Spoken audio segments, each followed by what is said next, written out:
Hello everyone, welcome to smart study studio. তো আমরা আজ আলোচনা করব ভারতের ইতিহাস বা ইন্ডিয়ান হিস্ট্রি থেকে গভর্নর জেনারেল। এই টপিক থেকে অলরেডি আমি দুটো ক্লাস অর্থাৎ দুটো ভিডিও দেওয়া হয়েছে। তো এটি হচ্ছে পার্ট 3। তোমরা যারা দেখোনি পার্ট 1 এবং পার্ট 2 অবশ্যই দেখে নেবে, আমাদের চ্যানেলের প্লেলিস্ট থেকে দেওয়া আছে। তো এই ভিডিওর মূল আলোচনায় যাওয়ার আগে আমি একটুখানি বলে রাখি যে তোমরা যারা কম্পিটিটিভ এক্সামের জন্য তৈরি হচ্ছ, যারা প্রতিযোগিতামূলক পরীক্ষার জন্য বা সরকারি চাকরির জন্য প্রস্তুতি নিচ্ছ, তোমরা প্রত্যেকেই নিজেরা নিজেদের লক্ষ্যে অবিচল থেকে এগিয়ে যাবে এবং তোমরা যদি নিজেদের ফোকাস ধৈর্য ধরে রাখতে পারো, একদিন অবশ্যই তোমরা সফল হবে। তোমরা হয়তো লক্ষ্য করেছো বা দেখেছো অবশ্যই যে একটা পুকুর পাড়ে বা কোনো জলাশয়ের পাশে মাছরাঙা পাখি মাছরাঙা যখন একটি মাছকে লক্ষ্য করে বসে থাকে এবং এক সময় সেই মাছকে ওই জলের ভেতর থেকে তুলে নেয়, তুলতে সক্ষম হয়, তাও আবার এক ছোবলে। কারণ কি, মাছরাঙার এতটাই ওই শিকারের প্রতি অর্থাৎ ওই জলের ভিতরে ওই মাছের প্রতি এতটাই লক্ষ্য স্থির রাখে, অর্থাৎ মনোসংযোগ এতটাই রাখে বা মনোসংযোগে লক্ষ্যে এতটাই অবিচল থাকে যে সে ওই শিকারটি বা ওই মাছটি ধরতে কিন্তু সক্ষম হয়। তেমনি তোমরা যদি তোমাদের লক্ষ্যে অবিচল থাকো, সরকারি চাকরিকে ফোকাস করে নিজেদের লক্ষ্যে অবিচল থাকো, অবশ্যই অবশ্যই তোমরা জীবনে সফল হবেই। তো এখন আমরা ভিডিওর মূল আলোচনায় চলে যাব। তো পার্ট 2তে আমি আলোচনা করেছিলাম লর্ড ওয়েলেসলি 1798 থেকে 1805 সাল পর্যন্ত। আজ আলোচনা করব জর্জ বার্লো রুলিং পিরিয়ড 1805 থেকে 1807 সাল পর্যন্ত। এরপরে জর্জ বার্লোর আমলে তেমন কিছু ঘটনা নেই উল্লেখযোগ্য। তো জর্জ বার্লোর পরে লর্ড মিন্টোর রুলিং পিরিয়ড বা শাসনকাল হচ্ছে 1807 থেকে 1813 খ্রিস্টাব্দ পর্যন্ত।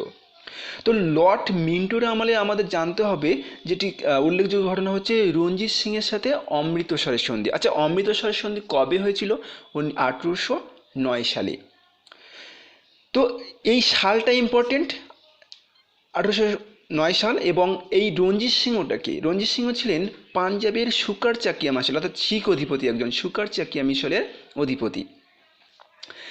এবং এখান থেকে আরেকটি উল্লেখযোগ্য ঘটনা হচ্ছে লর্ড মিন্টোর আমলে চার্টার অ্যাক্ট পাস হয়। ওকে, নেক্সট স্লাইডে আমরা চলে যাব। লর্ড হেস্টিংসের রুলিং পিরিয়ড ছিল 1813 থেকে 1823।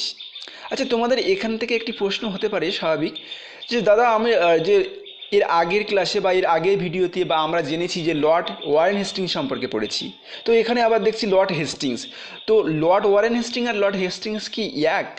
না, এটা কখনোই এক নয়, দুজন ভিন্ন ব্যক্তি। লর্ড হেস্টিংসের শাসনকাল তোমরা অন স্ক্রিন দেখতে পাচ্ছ, আর ওয়ারেন হেস্টিংস ছিলেন রুলিং পিরিয়ড। ওয়ারেন হেস্টিংস ছিলেন বাংলার প্রথম গভর্নর জেনারেল।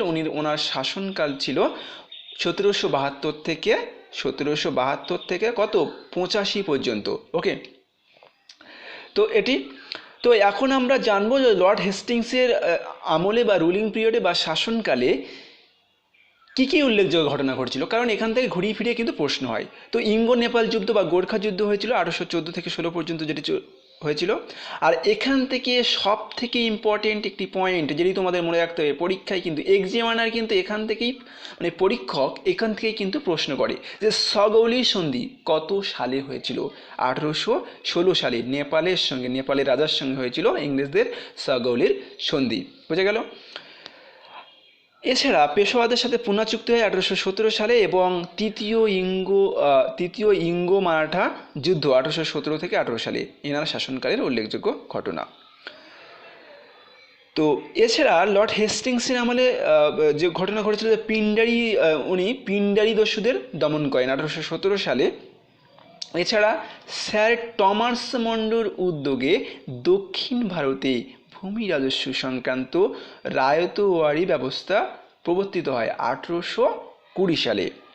স্যার টমাস মন্ডোর উদ্যোগে দক্ষিণ ভারতে ভূমি রাজস্ব সংক্রান্ত রায়তওয়ারি ব্যবস্থা প্রবর্তিত হয়। কার আমলে? লর্ড হেস্টিংসের আমলে। কত সালে?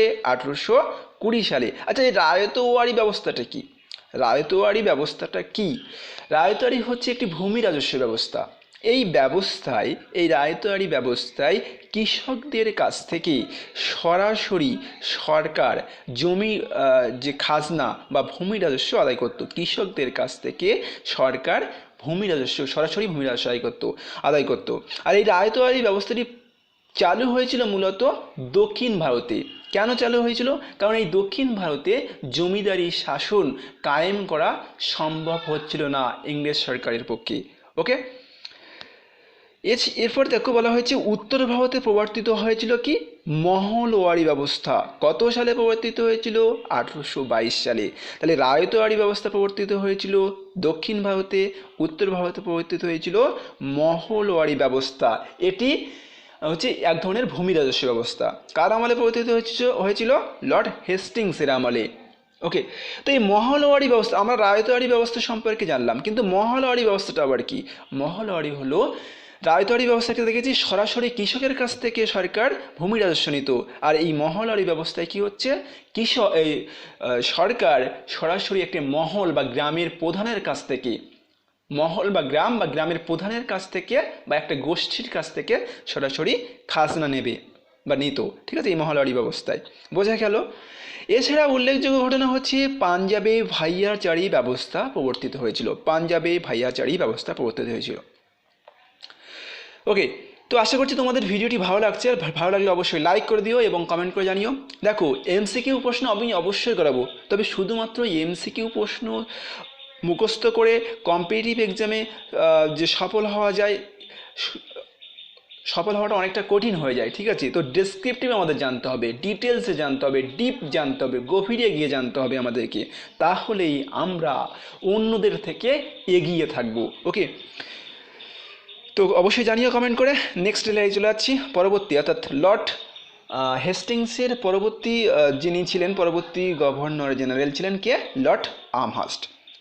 ওনার শাসনকাল ছিল 1823 থেকে 28 সাল পর্যন্ত। ওনার সময়ে ব্রহ্মরাজ ইয়ান্দাবুর সন্ধি 1826 সালে স্বাক্ষর করেন ইংরেজদের সাথে। ওকে, তো আমহার্স্টের সময় একটি উল্লেখযোগ্য ইয়ান্দাবুর সন্ধি তোমরা মনে রাখবে 1826 সালে স্বাক্ষরিত হয়েছিল ব্রহ্মরাজের সঙ্গে ইংরেজদের। এরপরে অর্থাৎ লর্ড আমহার্স্টের পরে গভর্নর জেনারেল কে হয়েছিলেন? William Bentinck. ইনি ছিলেন বাংলার শেষ গভর্নর জেনারেল এবং ভারতের প্রথম গভর্নর জেনারেল। এখানেই কিন্তু অর্থাৎ লর্ড উইলিয়াম বেন্টিং কিন্তু বাংলার শেষ গভর্নর জেনারেল, অর্থাৎ লর্ড আমহার্স্ট ছিলেন বাংলার গভর্নর জেনারেল এবং এরপর উইলিয়াম বেন্টিং বাংলার শেষ গভর্নর জেনারেল এবং ভারতের প্রথম গভর্নর জেনারেল। স্লাইডে লেখা আছে, আমি আসছি। তো বেন্টিংয়ের শাসনকাল কত সাল কি? 1828 থেকে 1835। খুব ইম্পর্টেন্ট এখান থেকে প্রশ্ন হয় এক্সাম পয়েন্ট অফ ভিউ থেকে। উইলিয়াম বেন্টিং সম্পর্কে আমাদের জানা খুব গুরুত্বপূর্ণ, মানে ওনার রুলিং পিরিয়ডে কী কী ঘটেছিল এগুলো আমাদের জানতে হবে। তো সতীদাহ প্রথা 1829 সালে, যেটি সতীদাহ প্রথা যেটি ছিল সেটি হচ্ছে কি হয়েছিল? সতীদাহ প্রথা বন্ধ করা হয়েছিল। ঠিক আছে, তিনি বন্ধ করেছিলেন। এছাড়া কি করেছিলেন?